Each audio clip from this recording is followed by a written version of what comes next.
Have you ever felt like no matter how hard you push, how much effort you pour into your day, something essential is still slipping through your fingers? Like you're sprinting through life, yet life itself seems to glide past you, untouched, indifferent. Imagine walking into a quiet monastery, where the air feels almost alive with stillness, where the walls themselves hum with patience, and there a monk leans over. Not with a lecture, but with a question that pierces deeper than any motivational quote. Do you know the secret to power? He asks, not loud, not demanding. Just a quiet gaze that seems to see the layers you hide even from yourself. And in that moment, you realize power isn't in the shouting, the doing, the endless striving. It's in the unseen, the unhurried, the silent mastery of the self. That day, I learned a truth that would take years for me to fully grasp. But you can start using it today, this very moment. We live in a world that glorifies motion, as if the faster you run, the closer you get to meaning. Social media, deadlines, expectations, the endless echo of other people's achievements all conspire to make us believe that activity equals progress.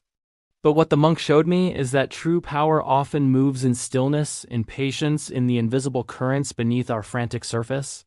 There's a secret so simple, yet so profound, that when you adopt it, life begins to bend in ways you didn't think possible. It's not about more effort. It's about a shift in attention, a redirection of energy, a change in how you inhabit your own mind. He took a stick, worn smooth by decades of use, and drew a circle in the dirt. Everything you chase, he said, is within this circle. You just refuse to look inside it. I leaned in, curious. Inside? I asked. He nodded. Power, clarity, freedom, it all resides in your mind. But most people are too busy swinging their fists at the world, blaming the wind, the other person, the circumstances, to notice it. He paused, letting the silence stretch. And in that silence, I felt a question rise in me. How often do I search for strength outside when it has always lived inside me? How often do I demand life to give me something I already own? The first layer of this secret is awareness. Not superficial awareness, like noticing the sun is up or your coffee is hot, but the deep, penetrating kind that sees patterns, reactions, and choices as they are, not as you wish them to be. The monk described it as watching a river. You can't control the current, but you can observe the water, notice the stones beneath the surface, and choose where to step. Life is a river, he said, and our minds are constantly trying to swim against it, missing the subtle, flowing power of understanding the current. The more you observe without judgment, the more energy you save. The more energy you save, the more strength you accumulate. This is the paradox. By letting go of control, you gain the true control you were seeking. He asked me to close my eyes. I felt the weight of the world pressing on my shoulders. The chatter of my mind screaming lists of things to fix, people to please, goals to achieve. And he simply said, listen, I tried. At first, all I heard was noise traffic, birds, the subtle rhythm of my heartbeat, the soft presence of being alive. And suddenly something shifted. I realized I had been living as if life were an emergency, as if every moment demanded an answer, a decision, a victory. The monk whispered, power is not in the victory. It is in the pause. In the breath between actions. This was the second layer. Patience is not passive. It is active intelligence. It is the ability to wait, to act at the precise moment, to conserve energy for what truly matters. Most people mistake movement for progress. They run, accumulate, acquire, yet at the end of the day, their minds are scattered, their hearts empty. The monk told me to imagine a bow stretched to its limit. If the archer pulls too soon, the arrow falls short. If the archer waits, observes the wind, senses the exact tension needed, the arrow flies straight, true, and far. Your mind, your decisions, your life, this is the bow. Patience is not waiting for the world to align. It is tuning your own string, mastering your own tension, before releasing your arrow. And then came the third layer, which at first felt like a riddle. He asked me, do you fear anything? I laughed nervously. Fear is a constant companion, isn't it? Bills, failure, rejection, loneliness, insignificance. He shook his head. Fear is an illusion that lives outside of you, yet you invite it in. Every time you surrender your attention to what has not yet happened. Strength, he said, is not the absence of fear. It is the presence of clarity in the face of fear. Think about that for a moment. Clarity doesn't destroy the storm. It doesn't calm the thunder. But it positions you to move with purpose, to act wisely, to stand firm while the world rages.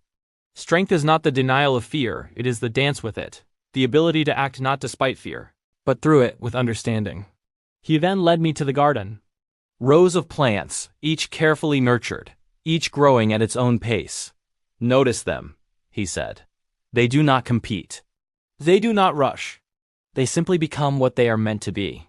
I looked closer. Some leaves had small holes, some branches bent awkwardly, yet each plant thrived in its own rhythm. Your life is like this garden, he said. Stop comparing, stop forcing. Water what matters. Pull out what chokes your growth. But do not hurry the bloom. The metaphor hit hard. Every habit, every relationship, every goal I had been forcing into artificial timing suddenly felt unnecessary. The power I sought wasn't in addition, but in subtraction, in pruning, in giving space for natural growth. Then came the twist I wasn't ready for. He picked up a simple wooden cup, filled it with water, and held it out to me. What do you see? I said, water. He smiled, almost gently. No, you see the reflection of yourself. Look deeper. This cup is a mirror. Your mind, your choices, your attention, they shape the world around you. And fewer still understand that by changing what is inside the cup, the world outside transforms as well. The lesson hit me like a quiet storm. Every complaint, every regret, every longing, every pursuit, I was seeing them as external problems when they were really reflections of my inner state. And the monk's secret was simple yet profound. Control the cup and the world bends to your mastery. He then shared the practical part of the secret, the part you can use today. Every morning, he said, before the noise begins, before the world demands your attention, spend 5 minutes in stillness. Watch your thoughts, but do not chase them. Breathe, notice, and let clarity arise. I thought it sounded almost too simple, almost too trivial for the chaos of life. But I tried. The first days were challenging. Thoughts, worries, to-do lists, memories, they all stormed in, but gradually a rhythm emerged. A calm undercurrent beneath the storm. Decisions that used to exhaust me became lighter, clearer. My energy returned. My focus sharpened. And without doing more, I achieved more. That is the power of the monk's secret. It does not demand action. It demands presence, mastery of the self, patience, awareness, and the courage to face your own reflection. He gave one final metaphor before I left. Imagine a tree, he said, deeply rooted, branches reaching the sky, leaves rustling with the wind. The storm comes. It may bend the branches. It may shake the leaves, but the root remains. Strength is the root. Everything else, the leaves, the fruit, the flowers, they follow naturally. You cannot control the storm, but you can deepen your roots. Your roots are your mind, your attention, your clarity. Tend them, water them, nourish them, and the world will bow to the power you cultivate from within. I realized that day that every moment spent chasing external validation, worrying about outcomes, forcing results, it was all leaves without roots, all motion without mastery, and I made a choice. To cultivate my roots. To use the secret today, tomorrow, and every day after. So how do you use this monk's secret today? First, stop looking outside for strength. It has been in your attention, your awareness, and your patience all along. Second, pause, breathe. Observe the river, the garden, the cup in your hands, the reflection staring back at you. Third, act with clarity, not impulsively, not frantically, but intentionally. And fourth, cultivate your roots. Prioritize your inner state over external chaos. Your energy, focus, and life will transform. Start small, 5 minutes a day, then 10, then let it grow. Ask yourself, what am I chasing that I already possess? What noise am I attending to that distracts from my inner clarity? What fears am I facing, and how can I act through them instead of running from them? The answers are not immediate, and that is the point.